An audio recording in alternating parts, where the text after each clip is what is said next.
Welcome back, everybody. This is Jason Seacrest. We are going to finish up our Coyote character today. We have already filled in our color, added in all of our highlights and shadows, and for this one we are going to be adding on some gradients. We are also going to add on some halftones, as well as finish them up with some offset paths. So what we want to do is just review our layers. Remember, we have a base layer. I have a highlight one that we were cutting everything out, and then I have a nice clean inking layer that was hanging out above. So what we want to do is, for our highlights, or if we're going to be adding on our gradients, I'm going to take this base layer and I'm just going to duplicate it out, and I'm just going to shove it right above our highlights and shadows. I'm going to lock out the highlights and shadows, and I'm just going to call this one gradients. So everything pretty much wiped out. I'm fully aware of it. So what we want to do, and why we're doing that, is so everything is big shapes for our gradient. So I don't want to have to come in and do Pathfinder and unite everything, even though it wouldn't take that much time. I just want all big areas for our gradients. So I'm going to grab all of our oranges first. I am going to come up to the top and just drop down to where it says compound path and click on make. And let's just, for the sake of argument, let's just show you why we would do that. And it's very possible that we like it. So if we want to do a linear, and I think I want to do a radial gradient today, so I'm going to double click. Maybe we'll do a nice little yellow. Let's do our orange. Things to just be aware of, and it'll be a little bit more obvious, especially since we have our lights and our darks, and it's all still at 100%, is just notice that we have a highlight happening in each one. So each one of these shapes has its own unique gradient to it. So if I say, well, that's fine, sometimes it works out really, really nicely if I want more control. But if I want to just have that all be one big solid thing, I'm going to come over to compound, and then I just want to make, and all of that, and just pay attention, it's all going to go into the same gradient. So now there's one, and it's all going across. So when I click on our gradient tool, I want to position our gradient right where our light source was. And since this one's a radial, it's not going to matter as much. And I just want to drag it out so it kind of reads in the same direction as where the light was coming from. So that looks good to me. Now the only thing is, you're going to say, what happened to all of our shadows? So notice that we have opacity at 100%. So I can always double click on each one of those and say, hey, I want this to be 50%. I could even drop it down lower. So this is just how much do I want those highlights and or shadows shining through. And this is going to be a little bit of personal preference. If you ever get an extra little dot, you can always just pull it off. Let's just do 70 there. And so that'll just give us a nice little subtle gradient. Let's do the face. I am just looking to see if that's all one big shape, which it is. I am going to click on it. Let's just switch it over to some face colors. I'm going to come over to our gradient tool. And the same thing is true. Where do you think the highlight's going to be? And then where do you want that shadow to come through? And if you ever go a little bit short, there is potential that you would see kind of the stop of the gradient. So just make sure you go a little bit long so it all fits in nicely. And you can go lighter or darker. And some of you might like the really harsh shadows, and you can always keep that too. So this is just going to be a little bit more of a subtle gradient for our character. Let's do the same thing. I'm going to grab my tongue. I'm going to unite this one with our Pathfinder. And that'll prevent us from having to do the compound path. Let's just grab it again. And I'm going to go dark. And I think I want to grab that and make it 100%. So it almost fades out into the mouth a little bit more. So I'm going to grab my gradient tool. Where's my highlight? So now I can actually control. So what I was saying before, when it's going to be abrupt, I can actually control that. So it's going to be fading out into the mouth. So it's going to be a little bit more of a transition into kind of see-through into the mouth. Let's grab all of those teeth shapes. Same thing, let's do a radial gradient. Let's do white. For the white, maybe we will do, oh, let's keep the opacity where it's at, and we can always modify it. For the dark, let's drop that down to 50. Oh, let's drop it down a little bit more. And you can always play around with it. Let's do the same thing. I just want to click on our gradient, and just where you think a highlight will hit, you can just position it so it'll read a little bit more like a light source. And this is just a little tiny thing that doesn't do a whole lot a lot of the times, but if it's wrong, it looks off. Alright, gradients are done. File save. We are cranking. Just cranking. So let's do this. Let's just go back to kind of that base layer, and I'm going to duplicate it just so I always have my layers. I just like having them. The amount of times I want them, you'd be amazed. So this is just going to be a silhouetted out layer. So I'm going to grab everything. Notice that I still have all of my colors in this one. So I didn't break this one up yet, so it still has all my darks. So I can use my Unite. And again, I was just looking for a nice little silhouette. I typically do offset paths. So if I go and grab this, I just want object. I'm going to come down to path. I'm going to do an offset path. I'm going to click on preview.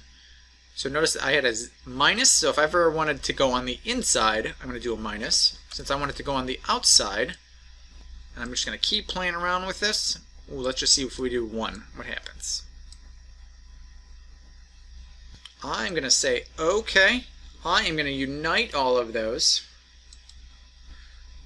And I'm just going to get rid of that little shape right here. While it is still selected, I can color all of this a nice cream.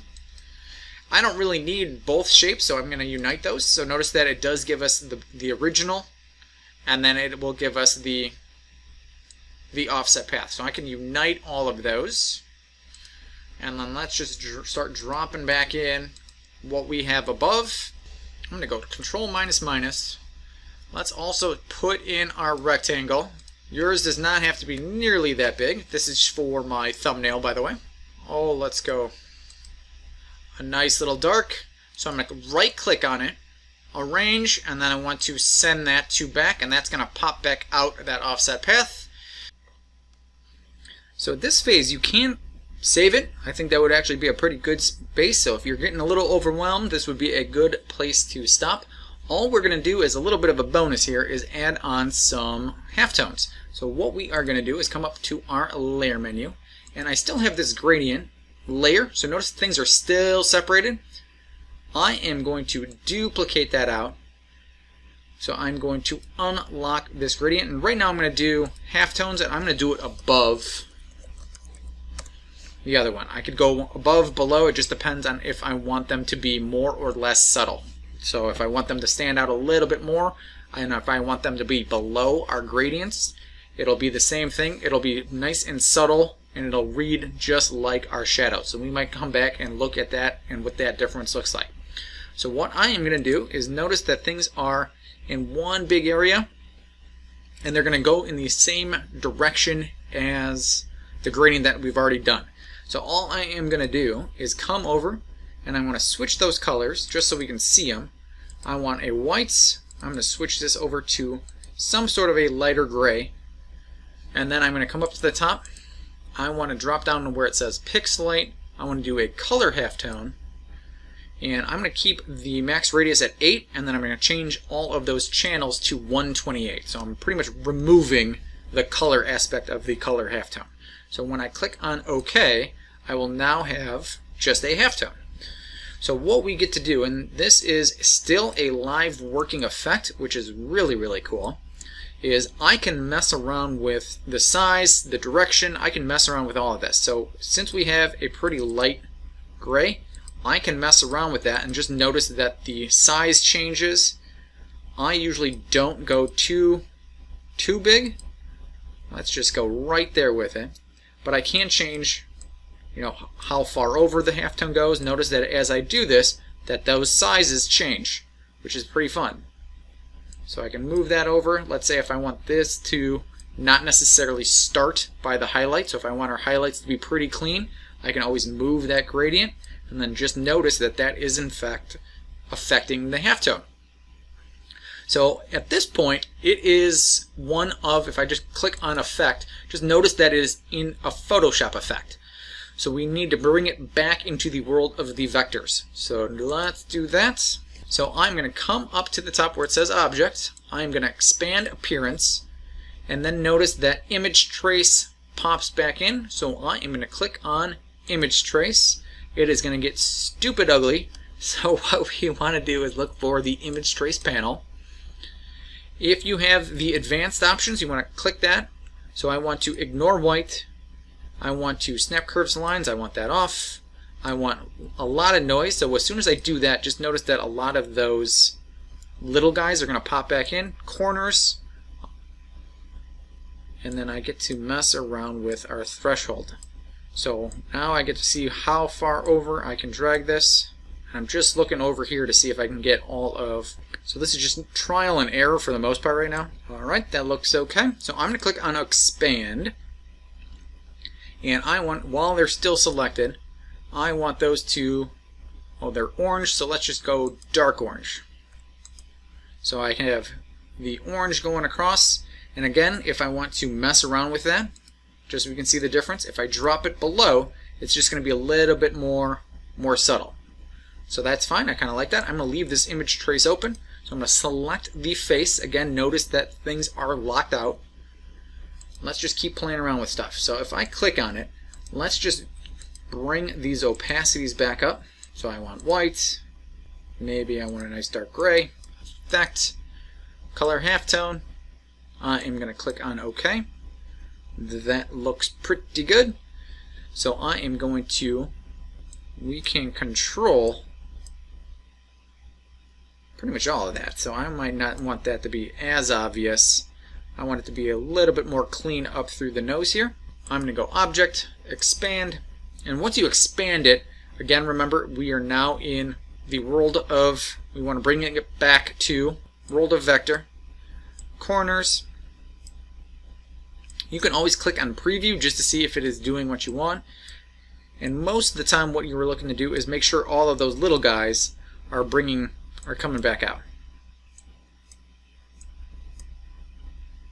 And then as you do, and I don't know if you were able to tell, the first one we had our opacity still on, so we did have to crank up that threshold a lot more. If you don't have that threshold as high, more than likely you won't have to mess around with it as much. Alright, that looks good. I am going to expand. I am going to change that to, let's say, our shadow color. Looking good. Let's just do one more. Let's just do a nice little gray. It'll start cleaning up that process. If I want to control where things are, expand. If I click on Preview, so let's just see what this does while we are zoomed in. So if I ignore white, snap curves, noise is the big one, and then the corners.